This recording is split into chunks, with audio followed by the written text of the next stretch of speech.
over the past 12 months, we see a lot of deals held up because of the delta between what the seller is saying for that PIP and what the prospective buyers are saying, using the tariff excuse and using administration change to negotiate the seller's price. And so we can kind of be that middleman and bring certainty on biased pricing that's holistic, that can move that deal forward much quicker. We are working with the owners and brokers in the acquisition phase and doing the PIPs based off of our own projects in-house as well as external data, and really looking at what the industry standards are versus what we're able to bring to the project. And then we're also going back to our estimating teams and double checking and quality checking those numbers. So we have multiple teams that are working on this to make sure that we're getting the most accurate numbers out to the client before they even purchase the asset. In addition to that as well, we have in-house procurement team and in-house construction. So we have real live accurate data on current renovation costs. So we're able to make that inform the budget that we do. You really have to look at this holistically, because in order to get the renovation done in half a day per room or 1 day per room, which is going to greatly affect, what you're going to pay for that asset you're purchasing, you need to know the holistic, how is the product going to come in? How is it going to go out? Where is the product going to be stored? They really need to understand that. What drives our benchmark budgets is we've figured out that it's about 27 different cost drivers that are the key cost drivers behind any hotel project. Then we use all our data. That's well over 18,000 parameters that all come together to a hotel project. And then we're doing many of those, hundreds of those projects.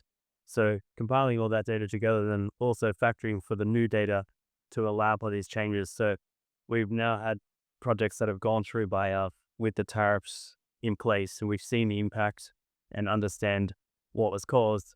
And so we're immediately feeding that back into our benchmark early stage budgeting tools. So we're taking that into account.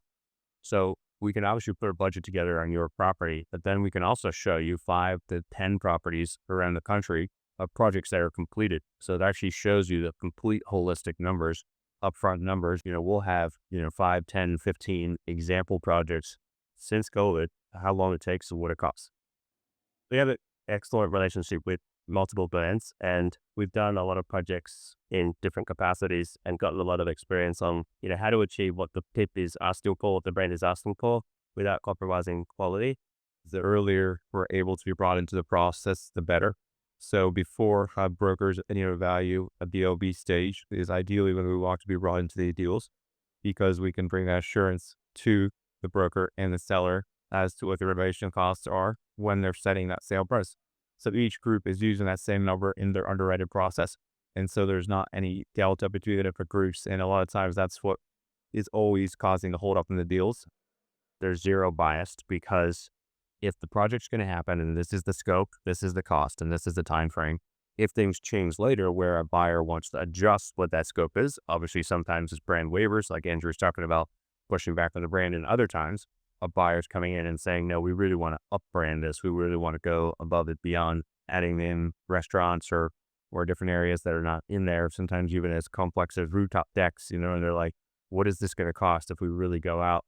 It really doesn't matter if it's the seller, if it's the broker, or if it's the buyer that's bringing this to us. It's about scope, and it's about time frame, and it's about cost.